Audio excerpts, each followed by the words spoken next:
కేవలం నీ సన్నిధి కోసం వచ్చానయ్యా, నీ కోసం వచ్చా. ఈరోజు నేను తాకాలి, నేను స్పర్శించాలి, నీలో పరవశించాలి, నీతో అనుభూతి చెందాలి, ఆనందించాలి. నా ప్రభు నా దగ్గరికి రావా, నువ్వు కూర్చోను. నా ప్రభు సన్నిధి నువ్వు అనుభవించకపోతే అప్పుడు అడుగు. నా ప్రభు సన్నిధి నువ్వు అనుభవించకపోతే, నువ్వు పరవశించకపోతే, ఒక వినూత్నమైన అనుభూతి, ఆనందాన్ని నువ్వు పొందబోతే అప్పుడు అడుగు. ఖచ్చితంగా దిగొస్తాడు, వస్తాడు. ఎందుకంటే నా ప్రభు గంపెడ ఆశతో ఎదురు చూస్తున్నాడంట. అక్కడ ఏమన్నా తెలుసా, వివేకము కలిగి నన్ను వెతుకువారు ఎవరైనా ఉన్నారా అని చూస్తున్నాడంట. 53వ కీర్తన 2వ వచనం.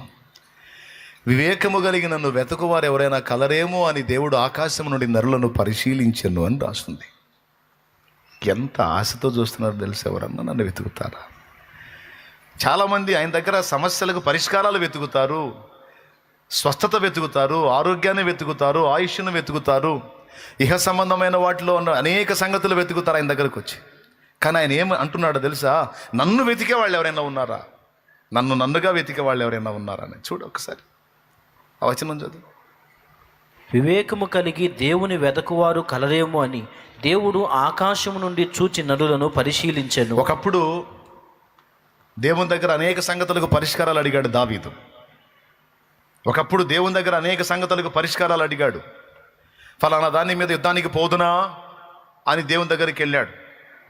నా శత్రువులు నన్ను తరుముతున్నారు, నన్ను కాపాడవా అని దేవుని దగ్గరికి వెళ్ళాడు. అలా రకరకాల సమస్యల మీద దేవుని దగ్గరికి వెళ్ళాడు. నన్ను క్షమించవా అని క్షమాపణ కోరి వెళ్ళాడు. రకరకాల కారణాల చేత దేవుని పాదాల దగ్గరికి వెళ్ళాడు. ఆ వెళ్ళినవన్నీ కీర్తనల్లో ఉన్నాయి.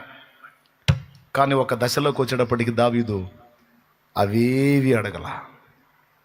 యెహోవా యొద్ద ఒక వరం అడిగి తిని దాన్ని పొందవలనని నేను ఎంతో ఆరాటపడుతున్నాను అన్నాడు. చూడండి ఒకసారి కీర్తనల గ్రంథము 27వ కీర్తన 4వ వచనం చదువునాను.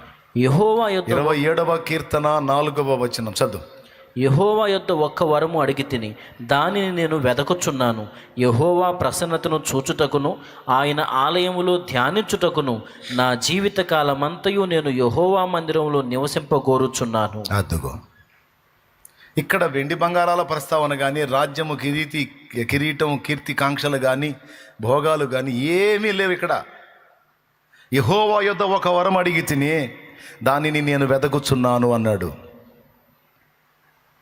దాన్ని వెతుకుతున్నాను అన్నాడు. మగ్దలేన నా ప్రభువుని వెతికింది. దావీదు ఏదో వెతుకుతున్నాడంట, ఒక వరం అడిగాడంట, దాన్ని వెతుకుతున్నాడంట. ఏంటితో అది?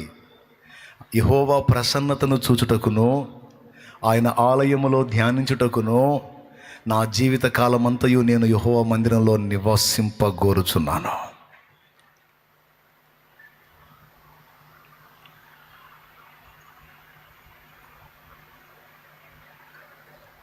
ఏం దావీదు, 1/2 డజన్ మంది భార్యలు చేసుకున్నావుగా, ఇంకో డజన్ ఎతకపోయావా? నాకు వద్దురా బాబు. రాజ్యకాంక్ష లేదా? శత్రువుల ప్రాణాన్ని అడక్కపోయావా? నాకు వద్దురా బాబు. వెండి బంగారాలు అడక్కపోయావా? నాకు వద్దురా బాబు. భూ సంబంధమైన భోగాలు చాలా ఉన్నాయి, విలాసాలు అడక్కపోయావా? నాకు వద్దురా బాబు.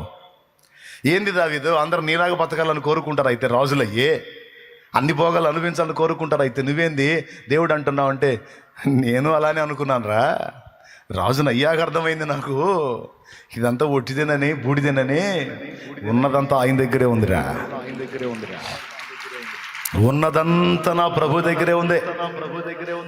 నీ సన్నిధి, నీ సంపూర్ణ సంతోషము కలదు, నీ కుడి చేతిలో నిత్య సుఖములు కలవు.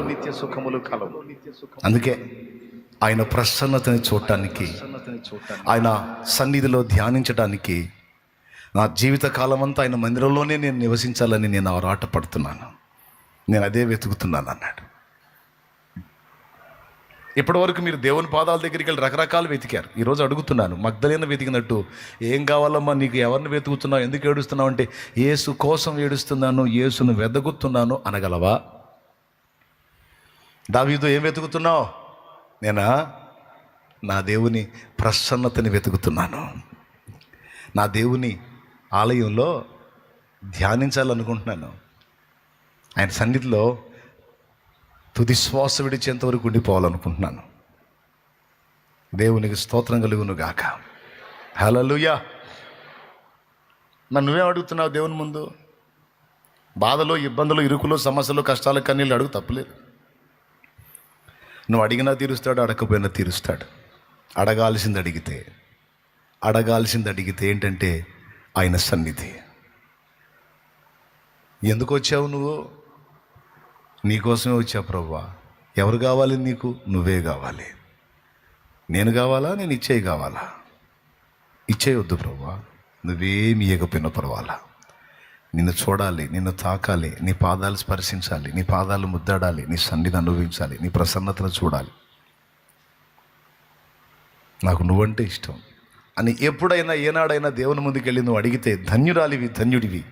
ఒకవేళ ఇప్పటివరకు నీకు అలవాటు లేకపోతే ఇక నుంచి నువ్వు అడగటం నేర్చుకో.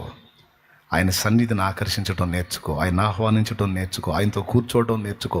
ఆయనతో సంభాషించడం నేర్చుకో. ఆయనతో సహవసించడం నేర్చుకో. ఎందుకంటే ఆయన ఆకాశము నుండి పరిశీలిస్తున్నాడట. అట్లాంటి వాళ్ళు ఎవరైనా ఉన్నారా అని. ఒకవేళ నువ్వు అలా ఉన్నట్టయితే నేను చెప్తున్నా, నువ్వు ఒక మరో దావీదువే అవుతావు నువ్వు. హల్లెలూయా. అట్లా ఉంటే నువ్వు ఒక మగ్దలేనవే అవుతావు. మళ్ళీ నువ్వు దేవునికి మహిమ కలుగును గాక. ఇక నువ్వు అంతంత మాత్రంగా